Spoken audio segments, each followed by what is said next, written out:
Ready? Start.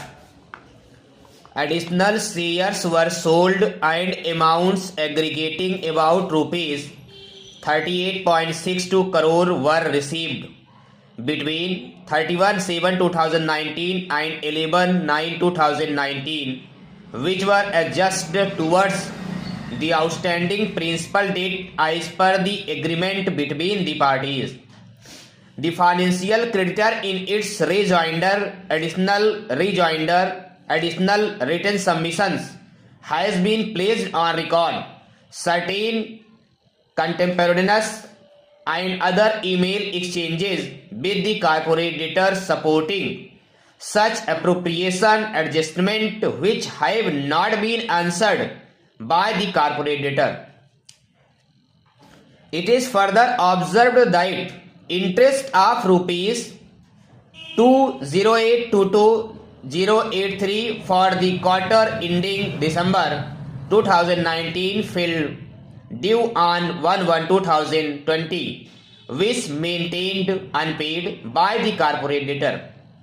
Thus, the corporate debtor again defaulted in its payment obligation, and in fact, no amounts were received by the financial creditor after 1/1/2020.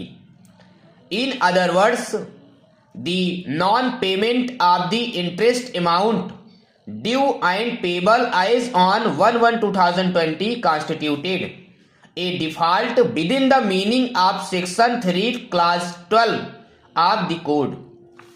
A record of default issued by NESL also shows the date of default as 1/1/2020. Hence, we find that 1/1/2020 has correctly been recognized by the financial creditor as the date of default.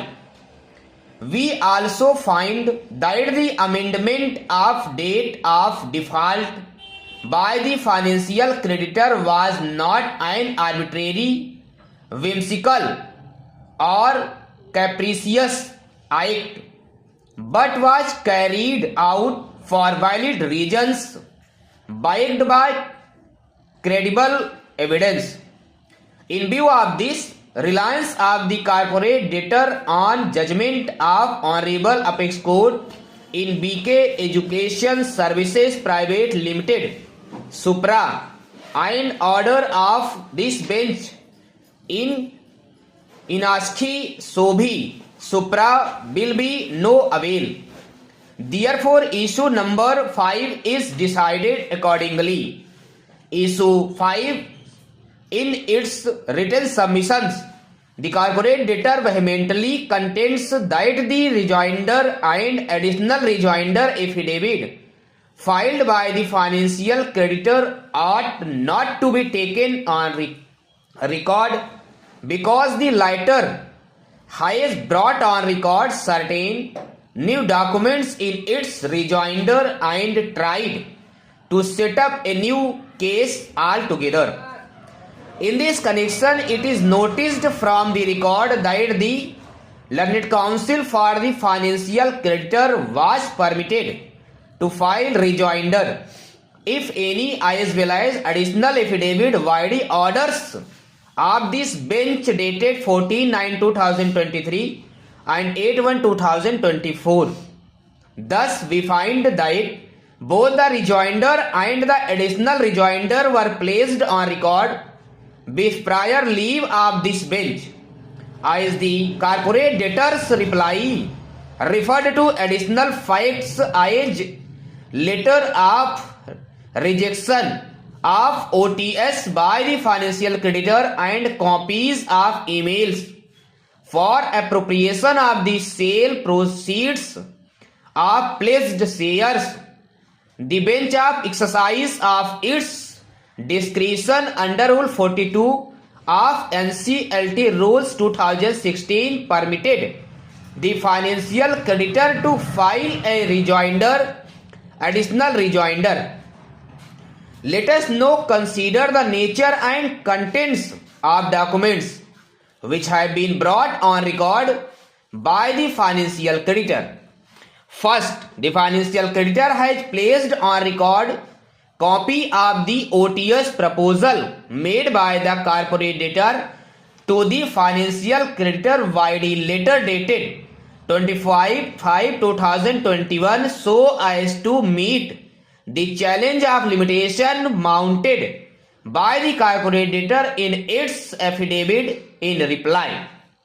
Secondly, the financial creditor has submitted copy of NCLT order dated 30th/5/2022 in CP IB number 97 ND 2022 filed by the Indian Bulls Housing Finance Limited versus Mr.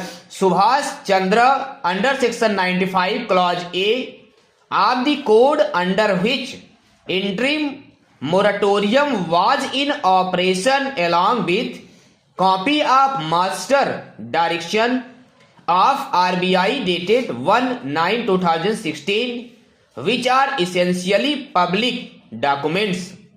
Finally, the financial creditor has produced copies of emails dated 7/1/2020 and 30/6/2022 addressed by the corporate debtor to the financial creditor, informing that we are accounting all payments made to SLCI Limited financial creditor for ECRPL and Jainir loans by the sale of pledged share as an adjustment towards principal.